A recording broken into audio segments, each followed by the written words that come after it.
Hello. It's Father's Day weekend. And of course, it brings my father to mind. I began to have all morning. I've had vignettes of him surface in my mind and remembering him. He left our planet many years ago, actually, probably more than 10 years ago. He left this planet. And, uh, and yet he still is very much alive in my mind. He still continues to live. He lives on within me. And after all, that's where all of our relationships take place, is within our own mind. So he is very alive and well there. And I thought, I'm just going to get on board and here this morning with you and share with you a little bit about the healing process that the two of us, my dad and I, experienced. And it's one of the reasons that because we had such a healing. Let's see, how old was I? I was like 30 when we really came to an understanding of one another that brought us directly in alignment with love for one another and love of ourselves, in our willingness to stop blaming and justifying and began to really hear each other. So the work, I call it the work with the capital W, and it has been around a long time. In esoterics, it's the great work. The great work is the work of transforming our ego into alignment, into higher consciousness, that we are the higher consciousness. And my father was such a player in that on my path, as has been my mother, as has been my children, as has been my husband's, and there have been several. But my father, so let me just tell you a couple of things about my father to sort of set it up and tell you the situation. My father was one of 8. He was the youngest boy. He had a set of twin sisters that were younger than he. And he grew up in poverty. And as a result, developed quite a wit about him. And he was one of those people that just charismatic. You wanted to be around him. As for me, there were 3 children. I was the middle child. And if you know anything about family dynamics, that sort of set me up from the beginning to be the problem child, the rebel, the mischievous one, the one whose fault it was, whatever that meant. But that was how, and indeed I felt that way.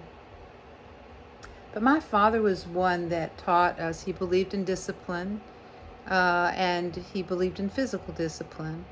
And his mother used to confront him, I heard later from my mother and from others, confront him about when we'd show up for family reunions or that kind of thing.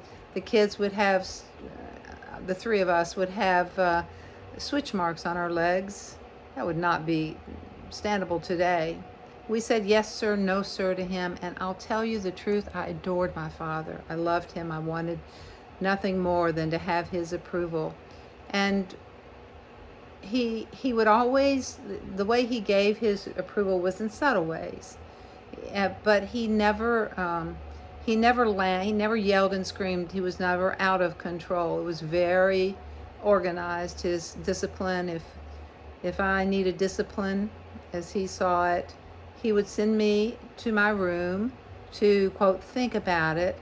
And in reality, later on, he told me, he confessed that he would go to the other part of the house and separate himself, because he said I would roll my eyes up at him in such a way that he could not resist, and he would find himself laughing, and he didn't want to give me a mixed message. He wanted to be able to hold steady. And so he would wait until he was calm, both from, getting a kick out of my being so full of myself, as he would say, versus, seeing me as, or seeing himself as being out of control, angry, and not wanting to discipline me from that kind of space. So it was very intentional. His reaction was. And I just believed he was right. I believed anything he said. I remember in the days when there was a presidential politics, a presidential, the presidential candidate he voted for did not win. And that blew my mind. It was the first time I knew my father could be wrong. It was like, how could that be? He's always right. He knows everything. And this was about the age of 10. I still believed that about him. That was my comeuppance. It was my coming down to sit with reality that my father could make mistakes. So he was just that kind of person. He was very forthright in his, and at the same time, he was out of control with his drinking. And he was a man who ran around on my mother, and they had a very unhappy marriage, and with his drinking and playing the field, and he would come home drunk, and so from the age of like 11 up, things got worse and worse until I ended up trying to escape him. It was and so what I decided about myself through my interaction with him, especially during that period, it was uh, I'll just tell you an anecdote that really set it off. My father would get with his drinking buddies, and they would talk and laugh and talk about their children. And my father, in one of those confabs with his drinking buddies, told them that I was running around with boys, and that I was not a virgin, that I was a whore. My father, I heard about this through my best friend, whose father was one of the gang that my dad hung out with, and she came to me and said that we could no longer be friends because she could not hang out with me being how and who I was. I had no idea. Well, I hadn't never even considered having sex at that point. I was 14 years old. I was still very much an adolescent. I was into other things like sneaking the truck out of the driveway, learning to drive, and that kind of thing. We lived in the country, and I was just you know, busy exploring life and doing things that I was told not to do. I was the rebel. I was the mischievous one. But being a whore was not part of that. Although from that moment on, I too believed if my father saw me as a bad girl, then I must be a bad girl, and I began to play the part. And that was soon after that I got into drugs and so on, and went that path until I was 20. How old was I? I was I want to say 28 years old when I went to treatment for alcohol, mostly drugs,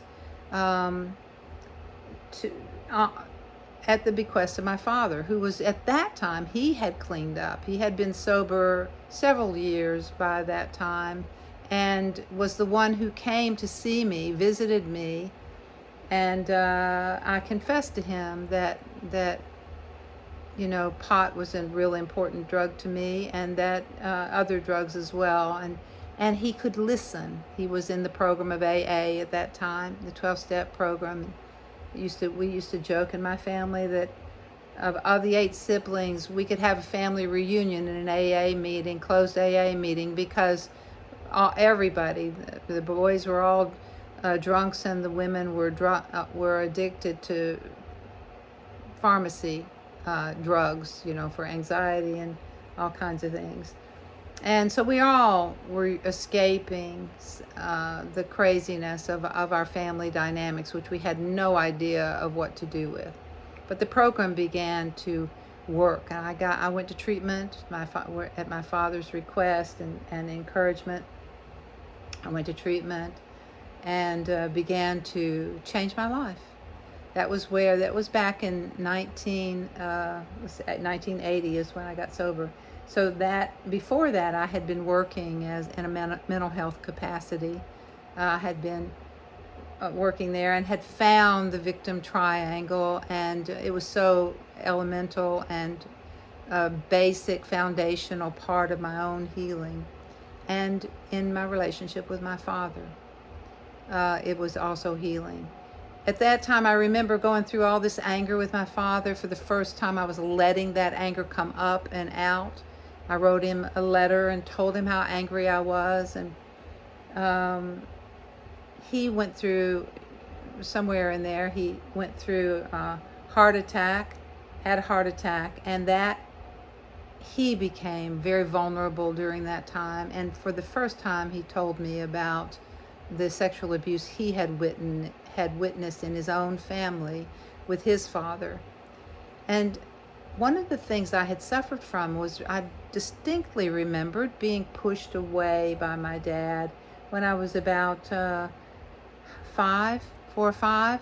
Up until then, I could climb up in his lap, you know, if the climate was right and he was somewhat sober or lightly drinking. Before it, as the night wore on, the alcohol got to him more and more.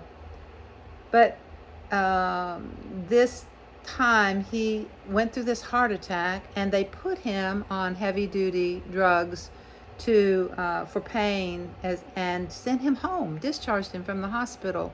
And he had nowhere to go, so he came to my house.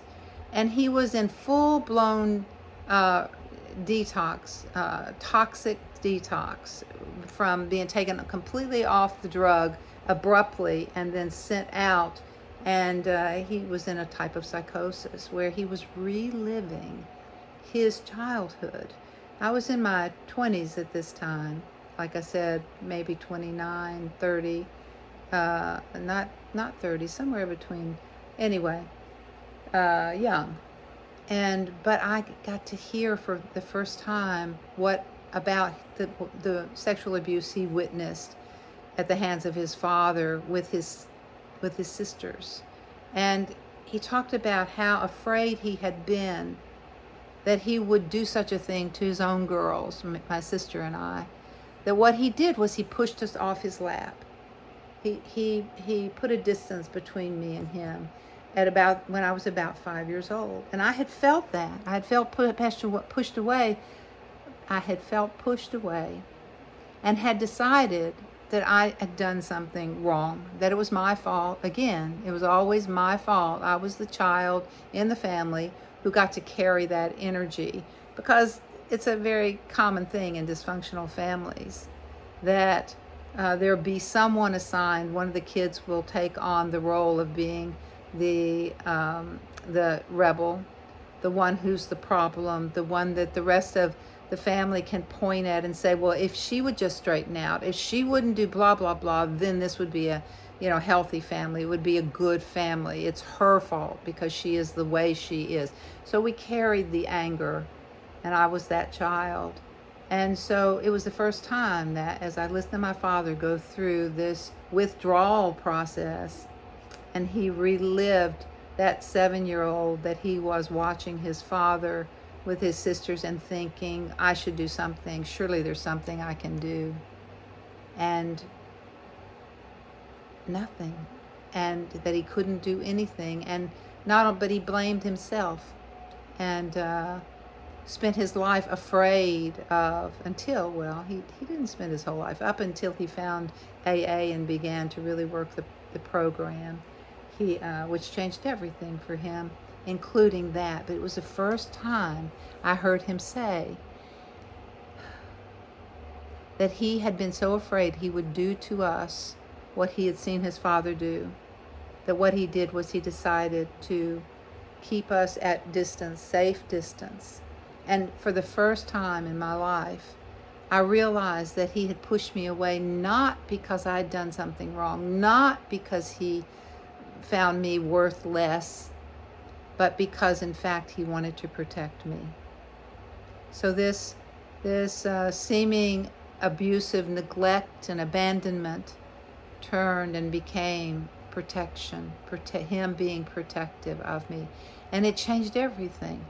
It changed everything in terms of the way I saw him. I began to understand how much he loved me.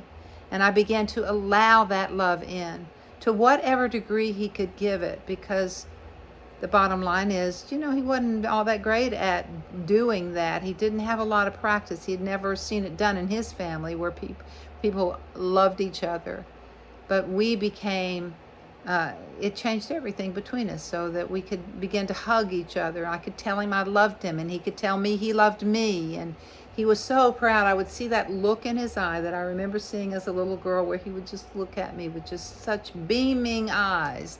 He was so proud of me and the work that I did. At that time, I had already begun in the field of working with other people doing the work. I'd found the victim triangle. I wrote about it. I set up a private practice where I saw clients in 1985. And the beat goes on. And this was the work that because he was who he was, because he walked the walk and showed the way for me, that I was able to follow and come into the work that I do still to this day in my 70s, and still working, sharing, teaching, and remembering my father here today. And so I wanted to let you guys know this, share it with you, and ask you to take a look at your walk with your father. Even if it's been rough, even if they are still in the throes of addiction of some kind or another, or you're alienated from him in some way. The universal laws teach us the universal laws are the antidote to victim consciousness, to addiction, to dysfunction. And they teach us that there's no accident. Everything is for us somehow. And so I'm grateful, very grateful to you, Dad. I can see you, I can still hear you, and I can see your hands. And I know you to be a loving soul who's on my team and on my side. I hope that you can make peace with your parents, with whoever it is in your life that was an initiator for you, as my father was for me, an initiator for the way. So, have a great day. Happy Father's Day to dads everywhere. Thank you.